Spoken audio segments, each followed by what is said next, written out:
It is 6:15 now, and this is First Edition on AM 860 KPAM. I'm Tim Hole. And I'm Terry Travis. Our own little Game of Thrones here today. At the Washington County Fairgrounds this summer, a step back in time, a Renaissance Fest will pitch its tents.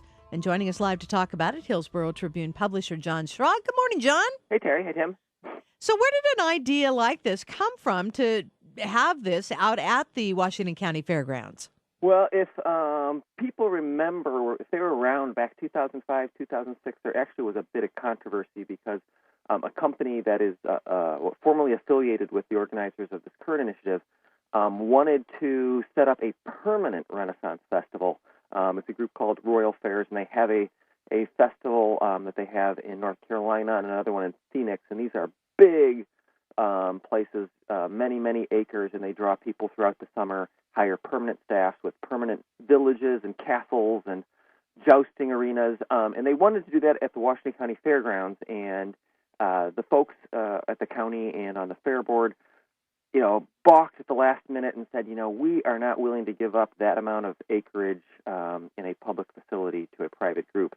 And so it went away, and then suddenly we heard rumblings of it coming back, and what happened is some of the people affiliated came up with a slightly different idea, which is, we don't have to have permanent structures. We can create temporary structures. We can create a village, but after the summer, the village will go away, and the fairgrounds will be fully available to anyone, as it always is. So it's pretty interesting.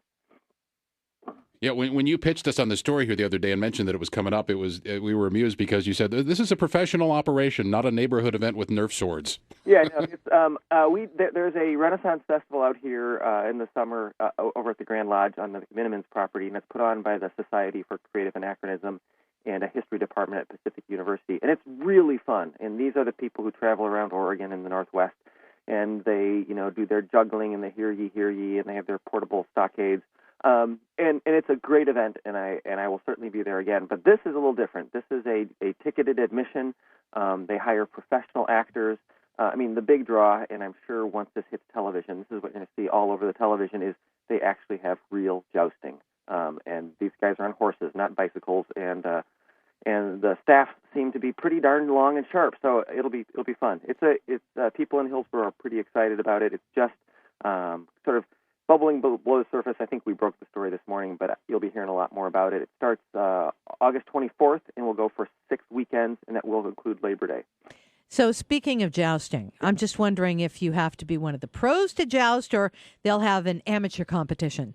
I think what I'll do is I'm talking to the organizers later today. I will suggest perhaps a celebrity jousting. And Terry, did you just volunteer? You know what? I'll never say never. It might be kind of fun. I don't think I'd be very good at it. Oh, I'll send out the press release. This will be great. We'll get the Tribune photographers out there, and maybe you and Tim could go at each other and finally settle this long-held. We love each other too much for that. It'll be a friendly wager. It will be. And, another thing, just a little more seriously, this is, again, the fairgrounds is always looking for ways. It's a public facility. These people are going to come in. They're going to pay $71,000 to lease the space for those 6 weekends. And they're splitting the parking revenue and the alcohol sales. So there's a chance for the fairgrounds to make some significant money off this, which is great.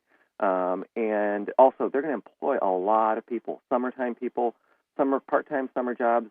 It's almost like, having a little mini Disneyland or Six Flags right in our back neighborhood with, some jobs that will, maybe help the high school kids, anyone who's looking for a little part-time work, and seriously, get some local actors some jobs. This is pretty fantastic for Hillsboro and everything that's happening out there this summer. Not only you have this, you have the Hillsboro Hops baseball team starting in June, so lots of action out your way. Yeah, I think the Max is probably going to get some heavy traffic out that way, and that's one of the things they did say as far as locations, because they shopped this around Lynn County. They looked at this, Puyallup, Washington, and one of the things they said is the availability of a light rail stop right at the facility was huge for them, because that ends a lot of parking hassles and also opens it up to a lot of people who might not have a car or might not want to fight traffic. So it's a lot going on. Baseball, medieval fairs going on. I think there's a little air show happening, and that. And then there's also the county fair. So it'll be a packed summer out here.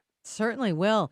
And as it gets closer, I know there's going to be more details that you're going to tell us about. And of course, we can always read about it in the Hillsboro Tribune online, and of course, the hard copy, which comes out today, correct? It's there. It's on the street now. We actually put out last night. So. Awesome.